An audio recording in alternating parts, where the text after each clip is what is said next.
Lord of the Mysteries. Chapter 925. Choosing Clothes. Above the endless grayish-white fog, in the magnificent ancient hall, Klein didn't rush to do a divination. He first answered the hangman Aldru's sacrificial ritual and got the cane made from the ocean songster Beyonder characteristics to appear in front of him. Word of the Sea. This name, when transliterated to Chinese, does bring back memories. I'll just leave it at that. It's basically a weaker version of Sea God's Scepter. It doesn't have demigod-level powers like lightning storm or tsunami either. There are quite a number of negative effects.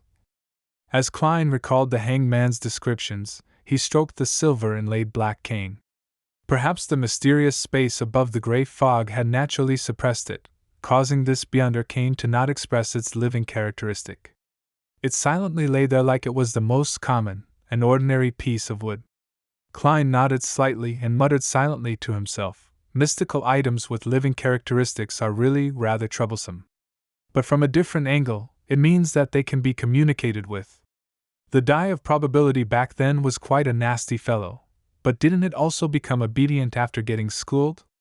Besides, I can always have my servants hold it most of the time. Yes, Winner Enzo will be most suitable. Although he already has zero passive luck, he is still accumulating luck constantly to make preparations for that critical moment. Releasing a little bit of it wouldn't affect anything. This way, be it being tripped, thrown, or beaten, he would be able to smoothly avoid it and not garner the attention of others. On careful thought, the cane's pranks aren't completely useless. If I were to meet other marionettists, spirit world plunderers, or bizarro banes and lose my initiative and end up being initially controlled, my thoughts and actions would turn sluggish. It would be quite difficult to extricate myself from that state by myself. At this moment, if an uncontrollable cane were to suddenly hit me or trip me to the ground, wouldn't I be successfully escaping from my predicament? If a mystical item's negative effects are used well, they can be quite a boon. Of course, in normal combat, such pranks can bring about unnecessary dangers. How it should be balanced or avoided will need repeated trial and error. As for the negative effects of easily being struck by lightning on a stormy day, Klein didn't mind. Firstly, unless he was in a special region, stormy weather wasn't common to begin with. It wasn't something that needed to be taken into consideration most of the time. Secondly, as a seer, divining the day's weather before heading out was a common act. Finally, if he couldn't avoid sudden flash storms, Klein could always give the cane to Enzo. This way, even if the lightning were to strike the winner, it would end up being attracted by a nearby lightning rod. Let's just hope I'm not that lightning rod. Klein gave a self-deprecating laugh as he considered the most worrisome negative effect. It would belt out Beyonder singing every 6 hours. This was indiscriminate, and it was basically a huge AoE 1 attack. After some thought, Klein decided to communicate with the Word of Sea cane to reduce the frequency at which it sang, or to give prior warning before it sang. I had breakfast early today. It's almost time for creeping hunger to start its howling. In thought, Klein removed the human-skinned glove from his left palm and threw it at an empty spot in front of the junk pile. Right on the heels of that, he lifted the silver-inlaid black cane and threw it over. Then, he stirred some of the power of the mysterious space above the gray fog, creating a barrier that isolated all sound and images. He made creeping hunger and Word of the Sea spend time alone. After doing all of this, Klein rubbed his palms and conjured a pen and paper. He wrote down a divination statement. My scouting of Caldero and city's periphery today is dangerous. After putting down the dark red fountain pen, Klein removed the spirit pendulum from his left wrist. He let the topaz hang down over the paper in close proximity with it. After chanting 7 times in his mind, he opened his eyes and saw the topaz standing still and not spinning. This meant that the divination had failed. Calderon City's actual situation is a secret to the entire spirit world, and divination lacks a starting point. Besides, that was once a divine kingdom of an ancient goddess. There's a mutated resurrection setup left over there. It can similarly interfere with divination. Klein rolled up his spirit pendulum and deliberated in thought. I can only trust what red light said. The danger around Calderon City's periphery isn't that great. Besides, I still have marionettes. I can let them go first and confirm if that place screens the gray fog. If it can, I'll give up. If it doesn't, I'll enter myself. Klein quickly came to a decision. Without any hesitation, he waved his hand to remove the barrier he had previously created. Then, he saw the creeping hunger which had retreated to the side of the junk pile. It was propping itself up with 3 fingers while its thumb and pinky were pressing backward on Grozel's travels. It looked weak and could hardly stand. At the same time, there was a mouth in the middle of the palm. It revealed 2 illusory, white, and eerie teeth that kept gasping for air.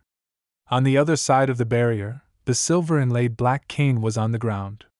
It twitched from time to time as its tip kept oozing with blue transparent water bubbles. Very good, silence at last. Upon seeing this scene, Klein muttered in gratification. Just as he said that, the word of the sea suddenly stood up.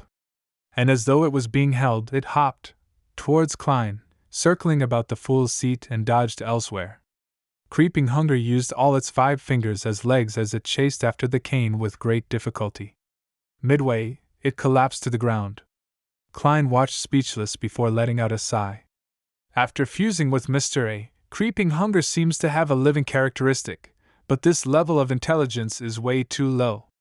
It clearly grazed a windblast and is capable of short-distance flight, yet it still uses its fingers as legs to chase. After saying that, he turned his head towards the word of the sea cane which was hiding beside him. Aren't you a sequence 5 of the Sailor Pathway? What kind of mystical item are you if you can only hop on 1 leg? Seriously, are such low-level living characteristics equivalent to babies? No, a particular baby is way smarter than all of you. Klein reprimanded each of them and sighed as he said in amusement, "It's not like I'm a devil." Just as he said that, the glove and cane who were still stirring froze at the same moment. They didn't dare make a sound. Klein's subsequent words were left in his throat. All he could do was reach out to pick up word of the sea and kindly and sincerely speak to it. After a friendly and frank negotiation, this silver-inlaid black cane used high-frequency swaying to gesture that it would reduce its singing to a minimum. If it really couldn't hold back, it would inform its owner. The exact manner included, but was not limited to, trembling slightly or automatically moving up a few centimeters.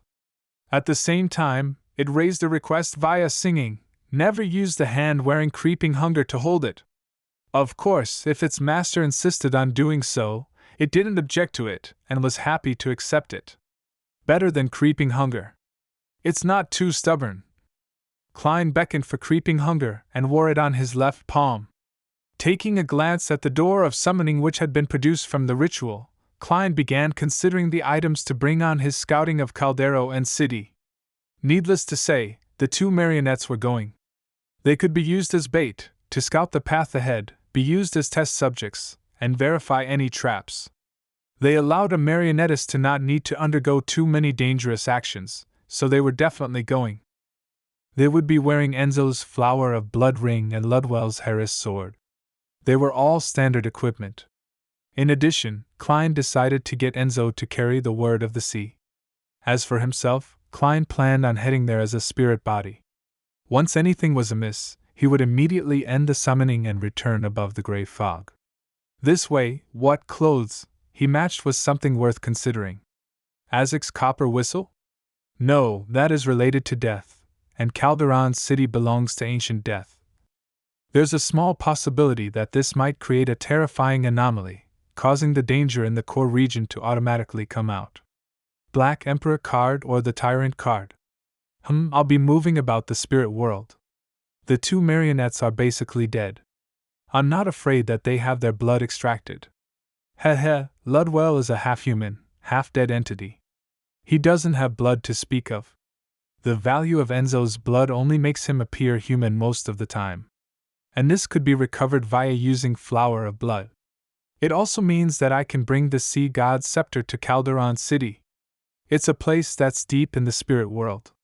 It's far from the Rorstad archipelago, so I don't have to worry about being affected by the believer's prayers. The only problem is that I'll become irascible and short-tempered. It will be easy for me to become hot-headed. This is taboo when it comes to exploring. However, this is easily resolved. I'll leave it with Enzo or Ludwell. Besides, the tyrant card's level is very high. It can produce a suppression effect to a certain degree on the Sea God's scepter, preventing me from easily flaring up. With the combination of the tyrant card and the Sea God's scepter, I'm equivalent to half a sequence 4. This can then most effectively reduce the risk I face. In the future, even if I were to enter with Miss Sharon, I can also equip myself in such a manner. I'll get her to maintain her state as a wraith. No, an evil spirit state to circumvent all problems. I don't have to worry about the law of convergence. If Calderon City can screen the gray fog, I'll return after taking a look from the outside. No one will lock onto me or pursue me. After all, the spirit world isn't the home ground of the Sailor Pathway. If Calderon City can't screen the gray fog, and a high-sequence beyonder of the Church of Storms really does get drawn there, I can end up using him. Amidst his thoughts, Klein suddenly reached out his hand, attracting the tyrant card to fall into his palm.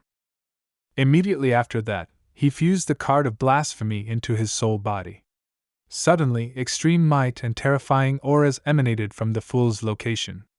A heavy papal tiara silently appeared on Klein's head as his clothes turned into a religious robe.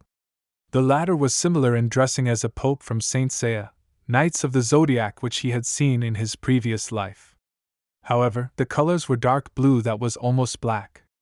As howling winds sounded, the pontiff robe flared up suddenly as Klein raised his right hand and suspended himself in midair before catching the white bone scepter that flew towards him.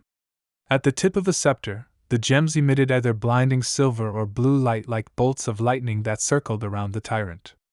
With a thud, the Word of the Sea cane prostrated to the ground, right beside Klein, who was wielding the scepter and dressed like a pontiff. 1. Area of effect.